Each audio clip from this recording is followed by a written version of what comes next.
Hi, and welcome to another narration presented by yours truly, Cryptids Roost. Please be so kind as to throat punch the like button and smack the arse of the subscription button as well. And don't forget to share the video as far and wide as well. This will help with YouTube's algorithm and will help promote the channel more. And if you would like to support the channel and help make it grow, any and all donations can be made to paypal.me/cryptidsroost and will be most gratefully received. If you enjoy listening to the following story, be sure to pop over to the author's Reddit profile and drop them a line, or even give them a glowing review. I'm sure they would appreciate it. The link to their Reddit profile will be below. And don't forget to check out the merch store. The link will be in the description and also in the video thumbnail. And if you would like an honourable mention, send in a snapshot of yourself with your purchase and I'll feature it in one of the videos. If you're going to leave a dislike, please leave a comment as to why.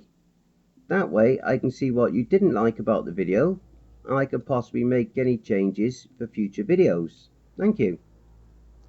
And finally, have you written a creepypasta story you would like me to narrate?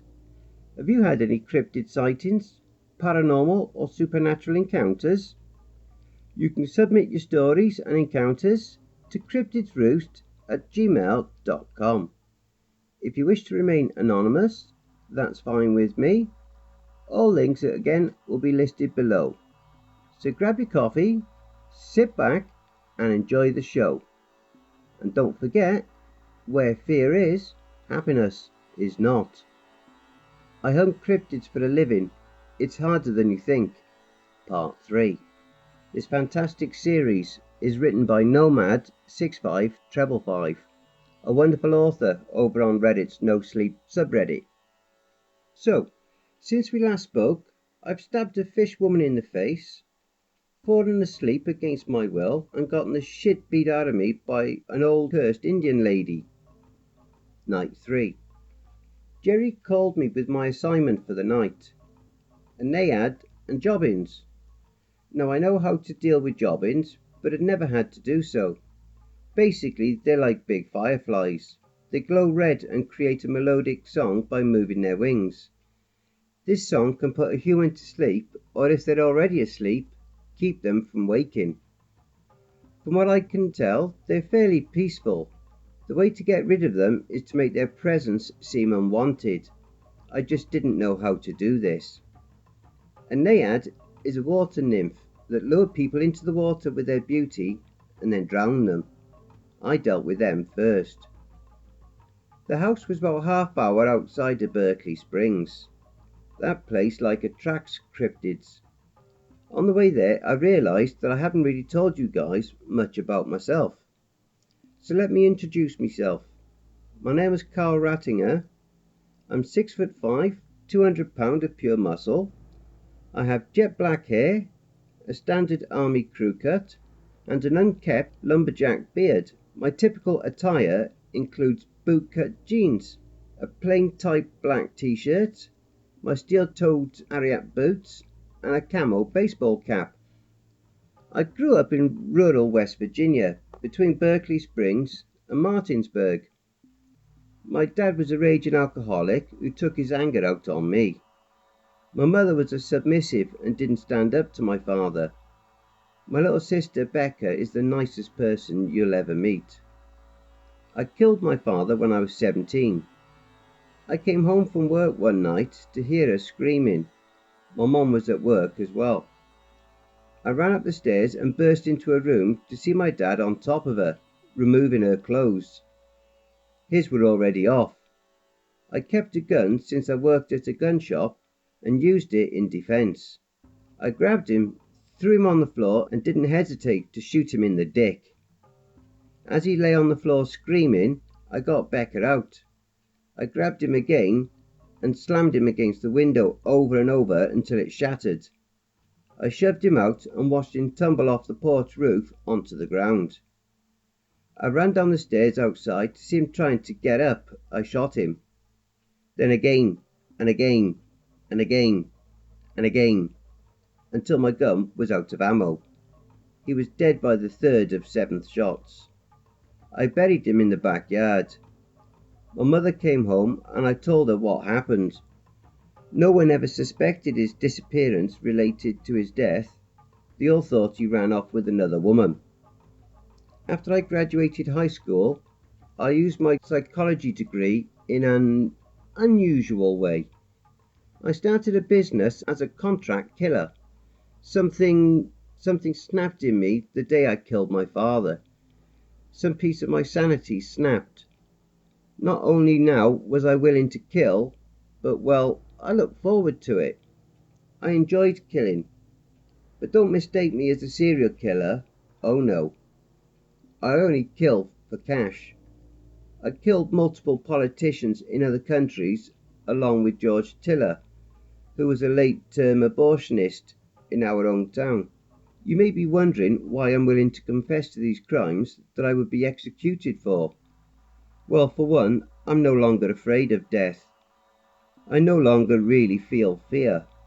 I feel pain and defeat, yes, but not fear. Number two, the entire world thinks I'm dead, shot in a hit gone wrong. Well, I was shot, but I recovered just fine. The body they found, that had my photoless ID, was in fact planted on a Mr. George Mason, my accomplice, who, when I was shot in the back of the head and pitched his body over the side of the building before fleeing the scene. That's when Jerry found me. I was hiding out at my late grandmother's house when I heard a knock at the door. It was just getting hot with a girl I brought home from the local bar, so obviously this knock on the door at 1 a.m. pissed me off a bit. I didn't bother putting my pants back on before I walked to the door, leaving a very noticeable bulge in my boxers. I opened the door to see a 6'9" redhead with a lumberjack beard and biceps bigger than the bottle of Jack in my hands. "Who the hell are you?" I asked. "Name's Jerry. I understand you're a hitman on the run." At this statement, I knew he was going to try and get money from me or threaten to tell, so I smashed the bottle of Jack Daniels on his head, swung up onto his neck and put him in a chokehold. He promptly plucked me off his back with one hand and hurled me through my drywall. "I hope that's not the tactic you use when I hire you." I didn't like that. He didn't say if in his statement. It was like he was implying that I was going to work with him or else. "What do you mean, hire me?" "I mean that from now on, you're going to be hunting monsters." He flicked a business card in my face and walked towards the door. The card said, "Cryptid Monster Extermination Services, Jerry Wilkes, 304 XXX XXXX. Hold the fucking phone, Jim, or Jerry, or Jerkoff, or whatever the fuck your name is. What if I don't want to hunt monsters since they don't fucking exist?" "You want proof of their existence? Here." He disappeared for a moment and came back with a fucking 6-foot tall wolf. It leapt on me and started to drag me out the door by my shirt. After my screaming, Jerry then said, "Rogmire, that's enough." "What the fuck is that thing?" "That would be a fern wolf. And as to your question, if you don't want to, then you die. Simple as that." "How much?" $60 minimum. Goes up depending on the cryptid." "Fine, I'll attend training." "Great. See you there."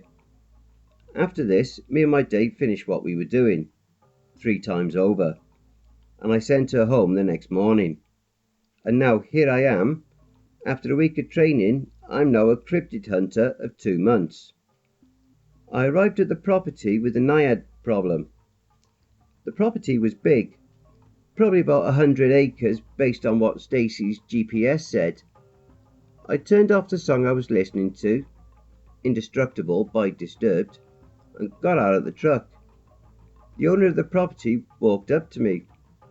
"Pond's over there," he said in a gruff voice. He was middle-aged, balding, and had a beer belly. He was fairly short with a no-nonsense face. I grabbed a silver spear out of my truck after thanking the man and watching him walk back inside. I walked over to the pond and looked in. I couldn't see anything at first. Then I noticed the face. It was the same as a human's, but it was green. I held up the spear and spoke in a commanding voice. "Come out of the pond now, or I swear I'll stab you in the head." She looked at me and didn't move, as if calling my bluff. I wasn't bluffing. A second later, she was wailing in an ear-splitting tone and writhing under the water. A few more seconds and she was floating dead. She literally just looked like a human with a fish tail. I called Jerry and left the property. On to the call about jobbins. I arrived on the spot on 5:22, near to where I killed the Keeloot at around 10 p.m. I immediately saw their red glow and heard their melodic song. To make them feel unwanted, I grabbed my revolver and shot in their general direction. They flew off and I got back into Stacy. I started to head home when I saw something that definitely wasn't human run in front of my truck. I got out my revolver with one of my nat rounds, the ones I used in the Keeloot case, and I got out. I began to search.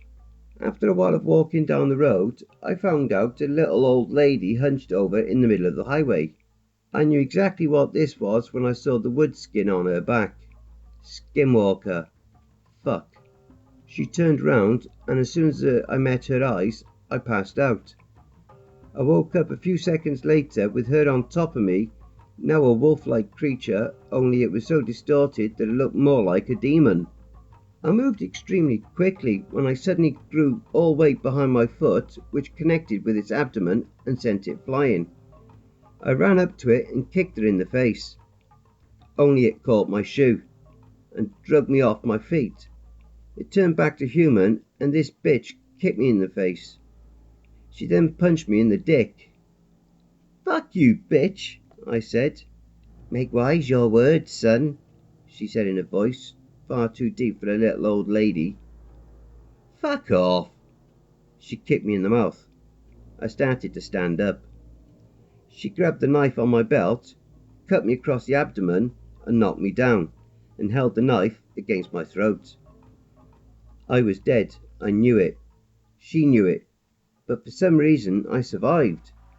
She got up, put my knife back into my belt, punched me in the throat to keep me down, and ran off into the woods yelling, "Next time I won't be so merciful." After I recovered my composure, I got up. I tried to track her, but it was useless. There were no tracks in the mud, no blood stains, nothing. I checked the cut on my chest. It was deep, but I wouldn't need stitches. I called Jerry and told him what happened and that there was a skinwalker at large. He responded with a, "Kyle, you're a fucking idiot." And I went home to lick my wounds. Now here I am, telling you guys about my experience. Let me know if you see a skinwalker in the Berkeley Springs area. Do not approach her. She may not show you mercy. This is Kyle Reitinger, signing off.